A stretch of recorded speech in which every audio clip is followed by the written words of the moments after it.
Counsel for the respondent is recognized. What is your pleasure, ma'am? Good afternoon, Your Honors. Good afternoon, ma'am. I just have a few, before I express some statement with respect to the discourse that we just heard from the lead prosecutor, may I just clarify, because I don't know if I'm mistaken, but she did mention that they are now withdrawing 5 witnesses under Article 4, namely the Philippine National Police Firearms and Explosives Office Representative, Mr. Flores, Mr. Magsambol, the sheriff, and the psychiatrist. And one And- more, the relative of the family of Okay. a victim. That would make it 6. Then that's clarified, Your Honor, because I also heard the lead prosecutor say that Attorney Melvin Matibag will be their final witness for Article 4, and I had neglected to consider the family member listed as one of the reserve witnesses. Thank you for the clarification, Your Honor. But on another matter, this is not an objection, just a statement or a manifestation with the kind indulgence of this honorable Counsel court may proceed. and the senators, judges. Yesterday, at the conclusion of the hearing, we've heard a manifestation from the good lady, Attorney Kapunan, with some suggestion on how to speedily proceed with the rest of the presentation of the prosecution for Article 4. And I think towards the end of her speech, which was quite lengthy, was really just essentially informing this court about the fact that they will no longer present Attorney Lopez, whom they had requested subpoena for, as well as Ms. Belinda Bello. But my point is, I'm not objecting to the good counsel's manifestation or even the manner by which she delivered it yesterday or the lead prosecutor's manifestations today. Only that my concern is those manifestations are almost always accompanied with lengthy discourse containing conclusions of law and facts that in reality only this impeachment court can really determine. Now, why is this a concern for the defense? Because this affects the fairness and balance of this impeachment court and the way it would perceive whatever manifestations or expressions of sentiments or discourses that counsel for both parties will deliver before this court and before the public. Naririnig po tayo ng taong bayan at anuman ang sabihin ng ating mga kagalang-galang na mga miyembro, no, officers of or members of the bar who also are officers of the court, and we all know that we are before the impeachment court, and therefore we should try evidence and not advocate for the conclusions or the positions that we may have already made even before we went to this trial. And so I'm just expressing a concern on behalf of the defense and just for the guidance of both parties. If the only message that either, and this goes for both parties, if the only intent really is just to withdraw witnesses, and perhaps it would better serve the purpose of aiding the speedy disposition of this case if that fact alone will, be the only thing that will be mentioned without factual assertions or conclusions of facts or even interpretations of the law. I think that would be more fair for everyone and for the guidance of the public and this court. That's all, Your Honor. Thank you for your indulgence. May I comment, Your Honor? No need, counsel. Let the chair react to the statements made by lead counsel for the respondent. The presiding officer took it as the statements as akin to a tender offer of excluded evidence, very similar to that. Although we are not yet at that stage, although evidence has not yet been excluded, the presiding officer took it as that. Therefore, what is your pleasure? I'll give it to the counsel for respondent. Should you decide not to call witnesses in your witness list, Do you want the same privilege of being able to make a tender, meaning an explanation of why you won't be calling these witnesses? If not, given the fact that it was given already to the counsel to the prosecutors, or we will simply remind both parties to cease from doing so henceforth. I give you the equal opportunity, counsel. Thank you, Your Honor. What is your pleasure? Let me just clarify, Your Honor.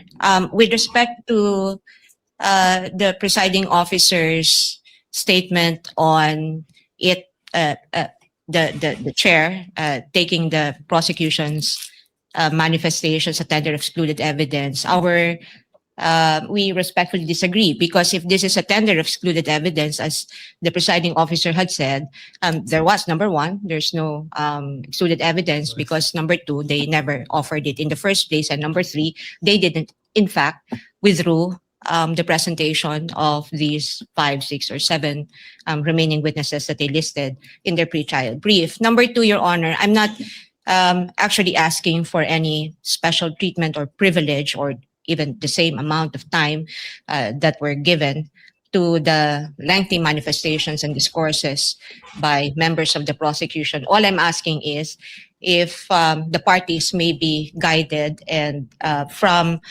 making conclusions of law that in fact really just advocate the position, because I think we all agree that at no point during this trial that the prosecution and defense will probably say, you know, I agree with you on this point of evidence or on this point of law.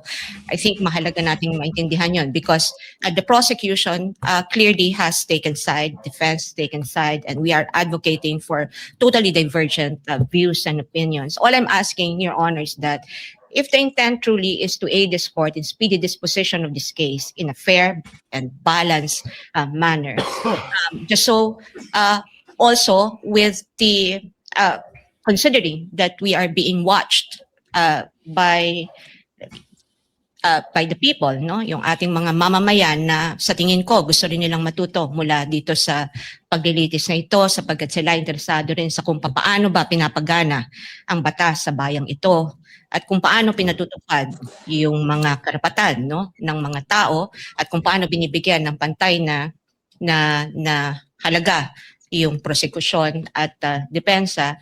All I'm asking is, if the intent is just to say we're withdrawing, then that's it. Just state the intent, and then without any conclusions, Your Honor, because conclusions really are just for the courts to make and not for either of the parties. Thank you, Your Honor. So noted, as the court said, it is akin to and not exactly a tender offer. Therefore, the court will now remind both parties to kindly limit any such manifestations on the withdrawal or change on the withdrawal of their witnesses, to kindly limit it to the withdrawal of such witnesses, and it applies to both sides, Thank you, both the Your Honor. prosecution and the respondent side, should that time come on the part of the respondent. So ordered. Any other matters to be taken up? Thank you, Your Honor. None from the defense, Your Honor. So, Quick manifestation, Your Do you Honor. have anything? I'm sorry. Quick manifestation, Your Honor. Yes. Just to respond to the manifestation of the defense. Yes, the Honorable Luis. Nais ko lamang pong ipaalala sa ating mga kababayan, this is a constitutional process. This is of paramount of importance, and therefore, providing the reasons for the withdrawal of these witnesses need to be communicated as well to the viewing public, Your Honor. Kailangan pong maintindihan ng ating mga kababayan ang naging hakbang ng prosekusyon kung bakit wini-withdraw ang mga pangalan ng ibang testigo para sa Artikulo 4, and that is threat. That is for the record only, Your Honor. Noted. Court already made a ruling. Senator Judge Cayetano. Si Alan Peter na naman. Presiding officer. I agree with you both, and there's a solution to that. Let me start by I agree with the defense. Actually, I was going to stand up yesterday, but with all due respect to a good lawyer, Attorney Kapunan, and to the fact that my seatmate, Senator Miggs, was very proud of her, saying that she's his ninang, I did not stand up anymore. The problem with explaining why you're withdrawing is actually you are feeding to the court something they did not testify to, and then something the defense cannot object to. So, and if it is a proffer or a tender, it is clear to everyone, in-exclude yun. Kaya ko nga lang nilalagay. But tama naman si Senate presiding officer, it's akin, it's not the same. But dun kasi sa tender, nag-ruling eh. So it's very clear to us it's unacceptable, di ba? So after the very eloquent manifestation of Attorney Kapunan yesterday, if I was a layman, I would think what you said, whether it was the agent John Mark, whether it was the second witness sa NBI, was true. Kasi parang may summation. The same thing with you, the very able lead prosecutor and chairperson of the House Committee on Justice, di ba? Having said that, I agree with you. This is impeachment court. People have to Ang epal nito ni Cayetano. no one except the spokesperson has spoken about the sub judice rule. So you can actually explain it in the press con afterwards, if I may, no? Because nga, I was also observing yesterday and I was saying, kung ako yung defense, dadagdagan ko na yung witness ngayon at every time i-withdraw, may chance akong i-explain bakit we withdraw, then reinforce kung ano yung sinabi nung before. So I understand you completely, ma'am. People have to understand why it's not a sign of weakness. In fact, in your it's a sign that you've achieved your position. But we can do that in the press cons and other. Tapos na, nag-ruling na eh. Here, walang chance yung Manahimik ka na dyan. rebut that. Or if they do, it's one rebutting the other rather than the witness standing. So if I may offer that solution, Mr. Presiding Officer. As ruled by the presiding officer, henceforth, that will no longer be allowed. Senator Judge Pangilinan, before Senator Judge Pia Cayetano. It's just a very quick manifestation. I was actually listening to the ruling of the presiding officer, and initially I thought he would rule that the defense would likewise be given the opportunity to speak up, and at some point when they likewise have the opportunity to withdraw witnesses. I would like to think, Mr. Presiding Officer, that would have been the better approach, because this is an impeachment court. This is not. We are not bound by technical rules, unlike court proceedings where lawyers are familiar and would really want, to make it as orderly and as technical as possible. But again, I will yield to the ruling of the chair, but just a reminder to everyone that technical rules of evidence does not apply strictly in impeachment court proceedings. Precisely because nakikinig ang taong bayan, pagka-technical masyado, na sa halip na lumalabas ang bawat punto. Hindi ko sinasabing hindi dapat magsalita ang defense. In fact, yun ang original o initial na suggestion at minumungkahi ng ating presiding officer na kung gusto magsalita ng defense din para tapatan yung nabanggit ng prosecution, mas maganda sana. But I will yield. I just wanted that manifested, and I will yield to the ruling of the chair. We thank the good gentleman for his understanding and magnanimity. Given that counsel for respondent did not want the same benefit, it also saves on the court time, and as pointed out by Senator Judge Allen, these words can be best expressed outside this court, so that we can manage the court's time better, given that they have both parties have their respective spokespersons to discuss these matters. Counsel for respondent, you Yes, wanted sir. to be recognized? Yes, Your Honor. Yes, ma'am. May I just very briefly, so that I won't take any more time of precious time of the court and our everyone who's here. With just a brief response to the lead prosecutor's counter manifestation that this is because this is a constitutional procedure. We understand that. We when we came here, mulat ang aming mga mata na pumunta rito at alam namin na ito ay isang constitutional mekanismo.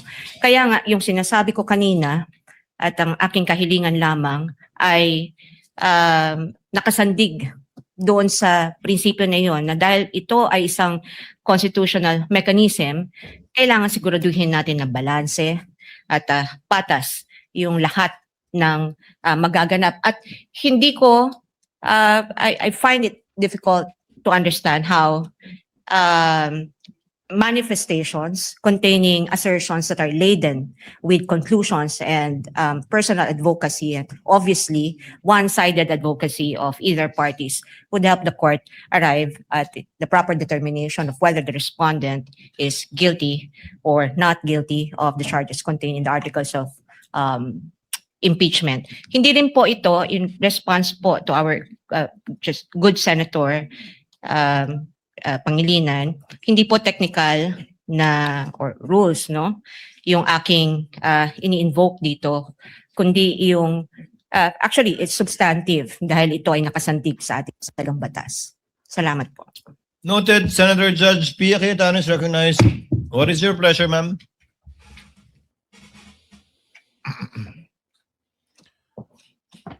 Si Pia I would ulit. just like to support the ruling of Pia! the presiding officer, cautioning the both prosecution and defense. I too noticed the esteemed Attorney Lorna Copunan's lengthy explanation on the withdrawal of the witnesses. But because she is Lorna Copunan, nakikinig ako. In the same way na even if I don't know some of your names, makikinig ako sa inyo. Rest assured. I think it's her first time to also stand up. So I was being very patient in listening to her. But I did take note of some statements that sabi ko parang conclusions na to or excessive explanation of her observations which I didn't think were proper.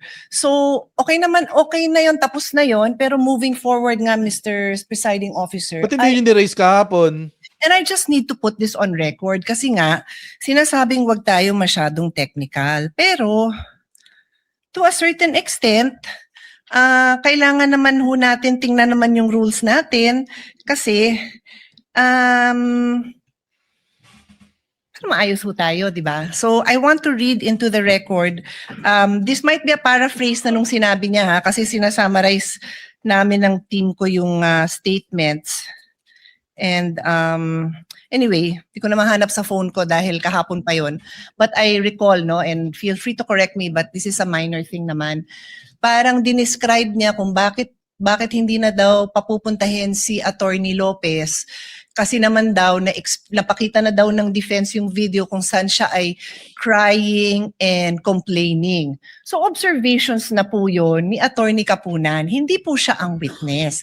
Hindi po siya ang dapat nagsasabi sa judges na crying and complaining yung isang testigo. Trabaho po yun ng abogado na i-elicit yon dun sa witness na mapepresenta doon. So yun po yung reason kung bakit hindi hupe pwede yun. We're not being technical, but neither of the lawyers here are allowed to stand up and be the one to explain what you are experiencing.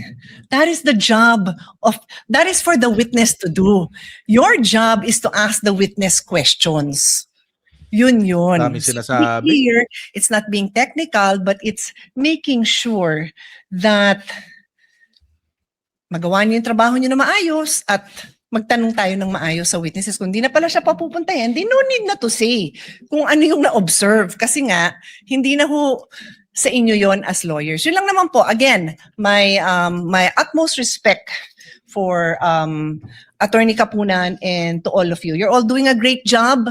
Like I said, once in a while, we will be called out. Even I tell the presiding officer, call me out pag sumobra ako, pag medyo nag-exceed tayo ng authority natin, because we're all just trying to do our jobs here. So thank you again, everyone, for your time and patience. Thank you, presiding officer. Chair in humility accepts the presiding officer's lapses in this regard, as twice pointed out by Senator Judge Pia Cayetano already. The chair will be more mindful in the future, but I also ask the parties to also be equally mindful in case the chair forgets or is not unable to point it out on the part of either party should this happen again. Any Quick other points? manifestation, Your Honor. Hindi tayo titigil niyan, Jervel, sinasabi ko sa'yo. Yes, I just want to one put last on record, Your manifestation Honor. from the Honorable Luistra without prejudice to another manifestation from Council for Respondent. Thank you. I just want to manifest, Your Honor, that the Honorable Impeachment Court has been very much fair in as far as this issue is concerned. As a matter of fact, the presiding officer even asked the lead defense counsel if she would like to avail of the same opportunity to explain the reason for the withdrawal in the event the defense would be withdrawing likewise their witnesses. Also, Your Honor, may I just add, and with all due respect to Honorable Senator Pia Cayetano, the intention of the prosecution is never to abuse the time of the impeachment court. It is never to influence the senator judges, neither is it to influence the viewing public. The explanation was a statement of the position of the prosecution, and of course, it is anticipated that the same is adverse to the other party because it is apparent that we are in the prosecution side while the opposing counsel is on the defense side.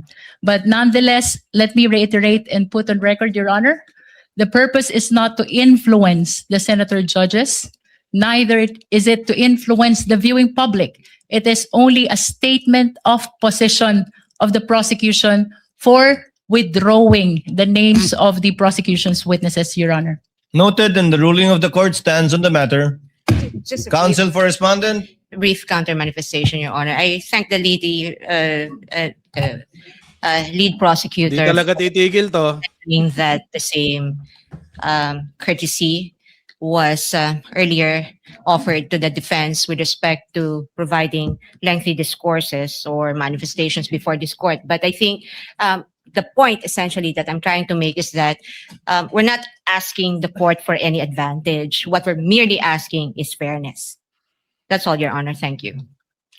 Same answer, noted, and the court stands by its ruling. Any other matters Noted. from the senator judges? There being none, no other business to be taken up. The trial is hereby adjourned until 2 p.m. of Monday, July 20, 2026. Thank you.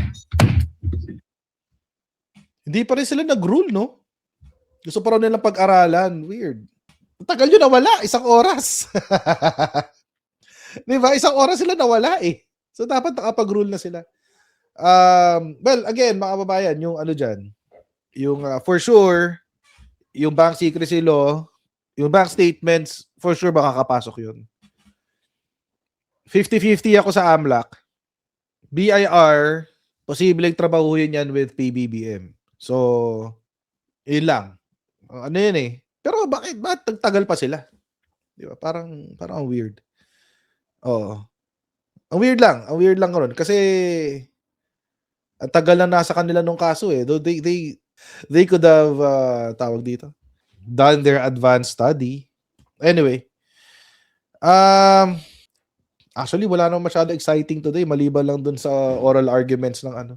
Antayin natin. Pero ang alam ko, si Zulaika Lopez, babalik siyang witness sa confidential funds. Kaya hindi pa to ang huling panahon na makikita natin siya. Lalabas pa siya. Lalabas pa siya sa confidential funds. Kasi nga, 'di ba siya yung tawag dito, siya yung parang kanang kamay ni Sara Duterte. So, kanang kamay sa OVP, tapos sa DepEd is si Michael Powa, kaya witness din si Michael Powa. So expect natin na baka umupo rin sa witness chair si Michael Powa. Pero yun ang pag-uusapan diyan. Yung confidential funds. Yung para sa bank statements, bank accounts, etc. Para yan sa ill-gotten wealth. So sana payagan. Pero feeling ko makikiusap na sila kay PBBM kung pwedeng buksan yung sa BIR. Gagawin na nila yan para naka na yon. Kasi actually, mailabas mo lang yung bank statements, BIR niya, kahit di na yung AMLA eh. Actually, mailabas mo lang, actually kung tutuusin, mailabas mo yung AMLA, mailabas mo yung bank statement, AMLA, pwede na rin. Kahit di na yung BIR. Kasi yung BIR, ang sinasabi lang naman nun, yung yung kanyang declaration, tax declaration. So, doon naka-indicate kung magkano yung declared income nila. So, hintayin natin. Hintayin natin kung ano mangyayari. Pero siguro, for the benefit of proving their case, kahit si bank statements na lang tsaka si AMLA.